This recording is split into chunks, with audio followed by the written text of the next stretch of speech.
Dans cette suite de leçons, nous allons en apprendre un petit peu plus sur le formatage des caractères dans Excel, des cellules, et en prenant comme thème l'organisation d'une soirée dansante pour une organisation caritative, admettons, voilà, pour une école ou que sais-je. Je vais donc ici mettre en balance les recettes et les dépenses et voir si j'ai du bénéfice au final. Donc, je vais d'abord commencer par les dépenses, donc j'écris dépenses.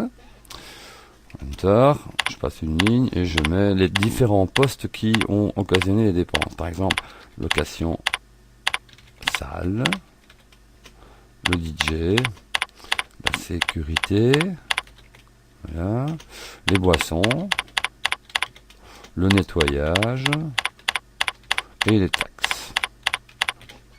Maintenant, je vais passer la colonne des B pour pouvoir mettre des nombres un peu plus tard. Et maintenant, je vais mettre les recettes. Donc, les différentes rubriques des recettes, ben, ce seront les entrées, les boissons, et admettons qu'on ait organisé une tombola, la tombola. Voilà. Maintenant, commençons à remplir. Donc, dans la colonne des B, je vais mettre ben, le prix de la location, du DJ, de la sécurité, des boissons, du nettoyage et les taxes. Voilà. Tant que j'y suis, ben, je vais pouvoir faire un total déjà. Donc je vais faire total 1 et je vais me mettre ici. Je vais pouvoir entrer maintenant la somme. Donc on a déjà vu qu'on pouvait calculer la somme automatiquement. Voilà. Donc il sélectionne une plage, je fais Enter. Et je vois que ici j'ai bien le total de mes dépenses. Maintenant faisons la même chose pour les recettes. Admettons que ça ait super bien marché, qu'il y a eu beaucoup de monde. 3000 € d'entrée, ils ont bu comme des trous. 2500 € de boissons. Et la tombola a très très bien marché aussi. 500 €. Voilà, mettons-nous à la même hauteur et calculons maintenant le total des recettes. Alors, de nouveau, je vais sur ma somme automatique.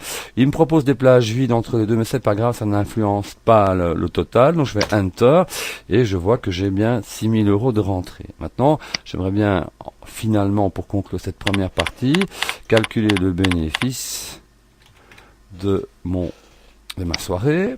Bien, je me place là. Alors, puisque je n'ai pas la possibilité de faire deux cellules contiguës, je vais écrire la formule moi-même. Donc, je vais mettre égal dans la barre des formules, somme, parce que c'est une...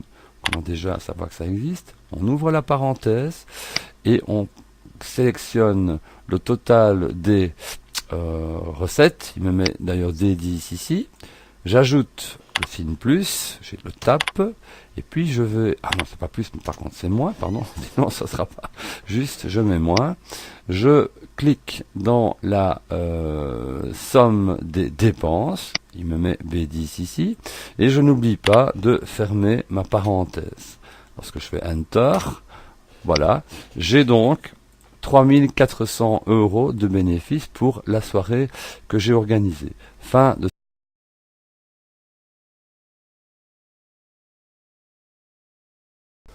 Dans cette deuxième partie, nous allons apprendre à insérer lignes et colonnes, à utiliser de la couleur et à changer la taille des polices de caractères. Voilà, je suis devant ma feuille, mais je ne sais pas du tout à quoi correspondent ces dépenses et ces recettes. Donc j'aimerais bien y mettre un titre. Mais comme j'ai commencé à la cellule A1, je ne sais pas. Mais il y a évidemment une solution. Vous avez ici à gauche les numéros des lignes. Et bien lorsque je me place sur le numéro 1, sur la ligne 1, je fais un clic droit et je prends l'option insertion.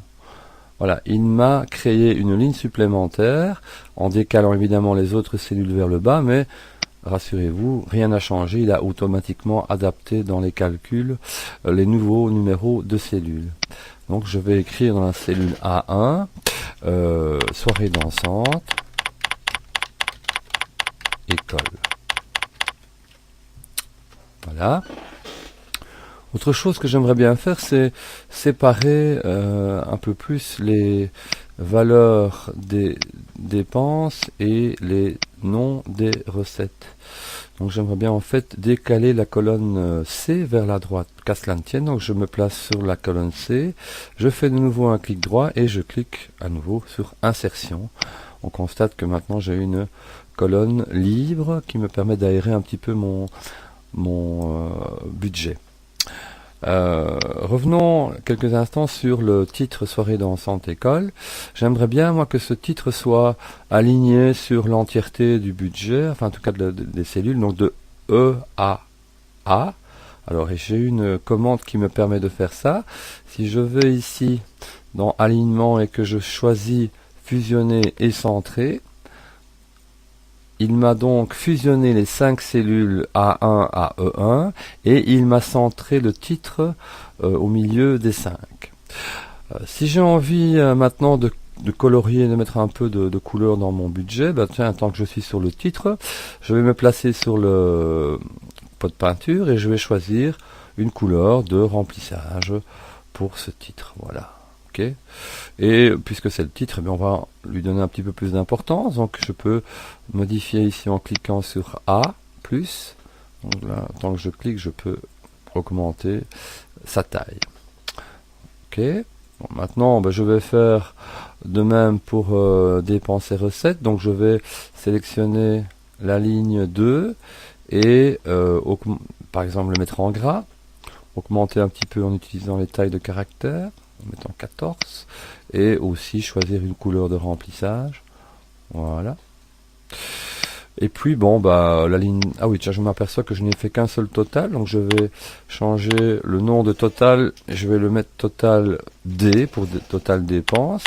Je vais ajouter total R pour total recette et dans cette ligne 11 je vais colorier, mettre en gras aussi, mettre un petit peu plus grand, voilà, en 12, et colorier de nouveau dans une autre couleur, peu importe. Voilà. Et je terminerai par la ligne des bénéfices, qui va aussi subir un petit changement. Voilà, je vais lui mettre une autre couleur qui n'a pas encore été utilisée, voilà, et également, comme ce sont les bénéfices, c'est ce qu'il y a de plus important, donc je vais mettre en grand. Okay. Voilà pour cette cette partie de leçon dans laquelle nous avons vu donc comment changer la police, la couleur, insérer ligne et colonne.